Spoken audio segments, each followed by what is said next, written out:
Hey guys, welcome back to my channel. Welcome back to the Tech and Reviews. In today's video, let's see how to change battery if you have a Volkswagen key fob, something like this. So this is a Volkswagen Vento key fob which I have, and I'll show you all how to quickly change the battery. Most of the people might be knowing, but I just wanted to show them, those who are new to this. So yeah, it's going to be a quick video. Before that, if you're not subscribed to my channel, if you're coming to my channel for the first time, I would request you all to please do subscribe to my channel. That will help me a lot. That will help me grow in YouTube. So please do subscribe, guys. So let's get started. First of all, just need to open up the key, something like this, and then so this is where the battery is. So you just need to use your hand and unlock. There's a little clip lock which is there. Just need to pull it outwards, and this thing will come out. So little more,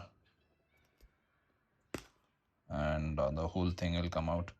If you have some tool, you can use a screwdriver or something to unclip from this side as well, but this one pull would be sufficient.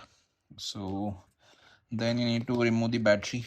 To take out the battery, you can use a screwdriver, something like this, and there's a little space over here. Just use that space to take out the battery.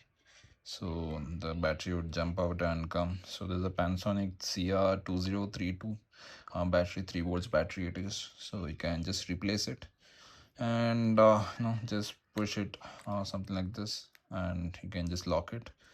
That will get locked over there, and just put this cap back, and that's all. It's done, and you're good to go. You can start using this key fob again.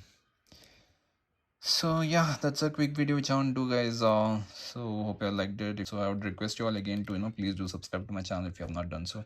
That'll help me a lot. That'll help me grow in YouTube. So please do subscribe. So that's all in the video, guys. Hope you all liked it. If you like the video, please do hit the like button. If there are any queries, please post in the comment section. So let's catch you in the next video. Until then, see you. Bye.